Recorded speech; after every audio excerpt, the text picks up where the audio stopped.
watchers, welcome back to the channel. So today I have here a piece from Straton Watch Company, and this is the fan favorite. I asked you guys a while ago which of the bunch of watches I had in hand that you would like to see first, and this one was the overwhelming favorite. So here we are. So Straton, just briefly again, Swiss-based company, established 2015. They are a company with a classic automotive inspired design type of feel. The latest Ligero chronograph showcase I did a while back certainly had that feel as well, and this is their third watch, I believe, that they launched on Kickstarter and has been something that has seen some success. So let's just get into the packaging. So you know, they come in this travel faux leather case, which I really quite appreciate that they give this, because it's a practical storage rather than just a box that's going to sit and have no additional use. So unfortunately it is actually just a one watch box. So on top here there's some storage for, you know, what they give as the manual. I'm not going to go into this too much. So this is actually the module in there, the VK64. Okay, just basic examples of how to set the time and use the chronograph. And they have an automatic module in there that they manual and guide you as well. They give a strap removal tool, which I really appreciate. So, you know, on one side, if you have drilled lugs, you can use this to remove straps. On the other side is a more typical spring bar removal tool. Okay, not the most refined that I've seen, but it's handy that they've actually given this in this set for you to use to remove your spring bars, to use their straps that they provide. So if you buy a watch from them, particularly this watch, you'll get two NATOs of choice, and they've given me this one, which kind of matches this particular watch in terms of the theme. So that's kind of nice match. I do prefer it on that mesh bracelet, so I haven't actually put this on for the review. So here's the watch in the storage here, and let's just put it aside and show you the watch in detail. So guys, right here we have the Straton Syncro in silver blue configuration, as well as a checkered kind of racing bezel configuration. You have a choice of the configuration. So in the website, it is available in 40 as well as 44 millimeters. So two different case sizes. It's available in a checkered bezel as well as a block minute, more classic vintage dive style bezel. So you have a choice of the bezel that this is going to come in.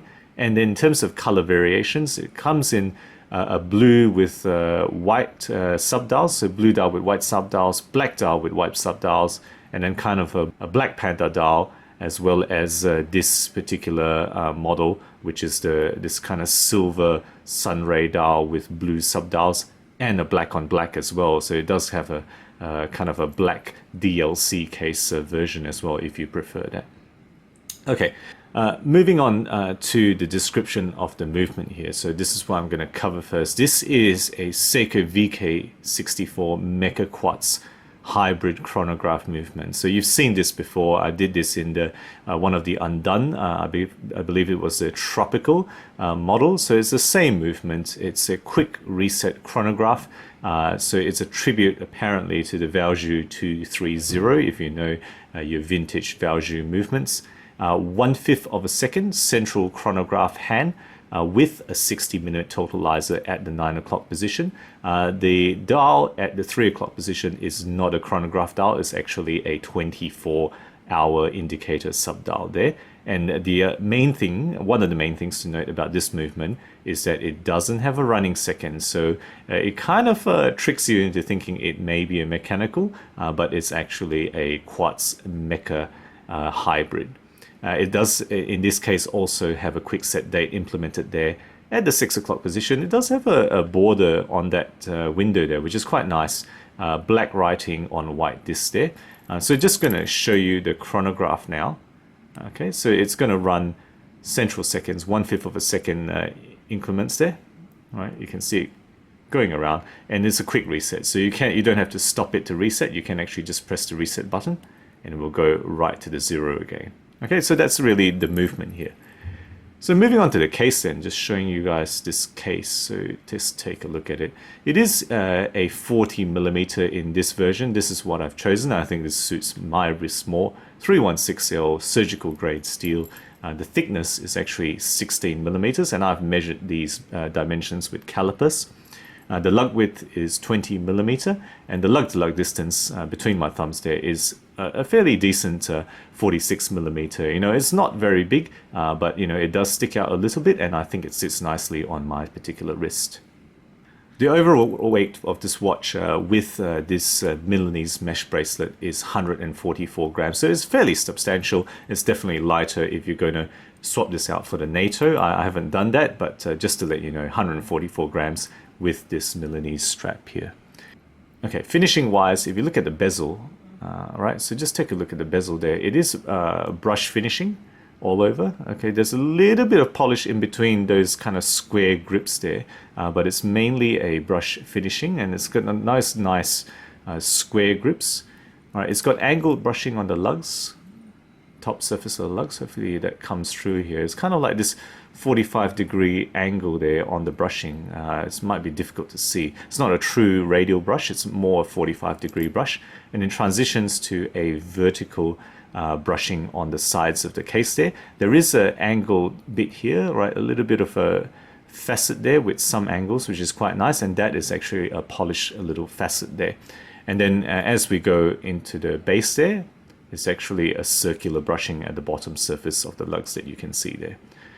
Okay, just show you that screw-in case back with, you know, pretty nice etching there. I gotta say, it's got a nice little etching. It's not a very deep engraving. I call it it's, you know, fairly superficial etching, but it's got a nice kind of this spiral pattern with the Straton logo in the middle there. So with that screw-in etch case back and that crown, which is signed, right, nicely signed there with the Straton logo, screw in with nice grips. The overall water rating is 200 meters on this watch, so kind of dive capable type of water rating. Even though this isn't strictly an ISO certified watch, it is going to be something you can take swimming with confidence.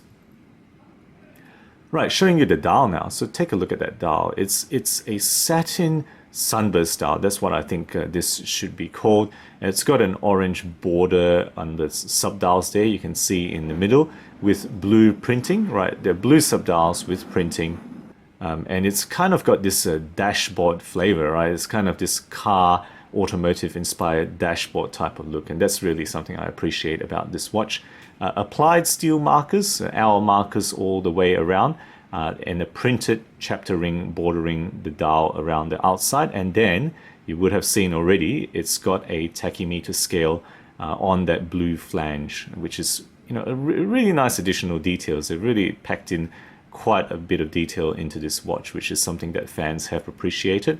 It's got polished main hands, so the hour and minute main hands are polished. It's got an orange central chronograph hand that you can see there. It's just a central, simple kind of stick or arrow. And the lume here is C3 Superluminova, and you can find this on the main hands as well as the markers and the bezel as well. And this bezel, interestingly, I think the lume is mainly under 10-minute positions, but it does appear to light up thanks to the cover of the bezel. It tends to seem to give a bit of a ring of light in the dark when you charge this with a bright light. And of course, a lume shot right here for you to see how that lights up in the dark. Okay, moving on to the bezel itself, just to tell you, it is actually a 120 click unidirectional dive style bezel, and the cover on top of that, you can see there's a bit of a transparent cover over that blue. It's actually sapphire, which I really appreciate. And just going to show you how it feels. It really is quite solid. It's really a very nice solid feeling bezel. You know, this Straton Ligera prototypes, I thought the bezels were all right already, but this is even better, you know, so I expect that they will refine the bezel to this level if you purchase one of their watches. It's really quite a nice feeling bezel. And then on top of that, of course, is a crystal, and in this case it's domed sapphire, and it's very nicely domed. I really like how much character this gives this watch, you know, that kind of distortion that you can see there. All right, so that's the watch itself. Moving on to the default bracelet that comes is actually a Milanese mesh style bracelet, stainless steel with a friction clasp. Nothing more than that. It's just a friction thing with pressed metal. So that's possibly the weakest part of the watch, is actually the bracelet itself. You're getting the 2 extra NATO straps, of course. I've mentioned that already, so just keep in mind you will get that if you purchase one of these watches. So I'm just going to try it out for the wrist shot now. And there we have the Straton Syncro silver blue on my 17 centimeter wrist. So remembering it's 46 millimeter lug to lug distance, and certainly that fits well on me and really like it. It does ride high, you know, it is 16 millimeter high. So it is actually a high riding watch in a kind of sports casual style, which is all right. And I think it looks good, you know, in terms of the sizing for my own wrist there. Okay, that's how it lists on that Millennium strap. Okay, so that's the watch, guys. What have I really enjoyed about this? Well, I think it's really a very cool retro design, automotive inspired kind of themes, and it's got that added diver style function, right? 200 meters with that dive style, solid bezel and the lume. It's a very nice combination. Really appreciate the detail and the thought that's gone into this watch. You know, the other thoughtfulness in the details are that dash dial, you know, very nicely done. I think the tachymeter flange, just to add a little bit more functionality. The bezel grip, you know, very nice and solid and original. It's not copying, you know, typical coinage bezel or anything. And the overall case shape, you know, whilst it's slabby on the side, I really can appreciate it. See how it disappears between the lugs there, right? Just hugs the case side. Really like the details that they've gone into here, and I think many people have said that they've liked some of these details about this watch. The main crown is pretty cool as well in terms of how they've crafted it, and also not to mention that's also pretty thoughtful. This is what the Straton watches tend to come in, a travel box, which is a very practical thing rather than just a display box that sits on your shelf. It's got quality finishing. I really think this case is pretty well done, and overall a great looking finish with that dial, those dash sub-dials and that bezel combination, you know, with that satin silver. I really like how this looks. Right, what are the weaknesses? Not much to say, really. You know, the mesh bracelet, right, this is the standard, you know, pretty average thing, right? That's the only weakness, really. There's nothing special about this. It's really almost, you can just grab this from an OEM factory producer. That's really the only weakness of this entire package otherwise. So, you know, I can't remember if I mentioned the price, but this is $4.99 USD. I'm not sure if it does go on discount sometimes. If I can find discount codes, I put it down the bottom. So let me know what you think, guys. There's my review of the Straton Syncro in silver blue configuration. If you own any Straton watches, particularly this one, I would like to hear your thoughts and your experiences and what you think about Straton Watch Company as a whole. So guys, thank you for watching this. If you like my videos, do consider subscribing. New content every week, always aiming to be objective and unbiased about all things horology. Thank you again for sticking with me, and as always, I'll catch you guys next time.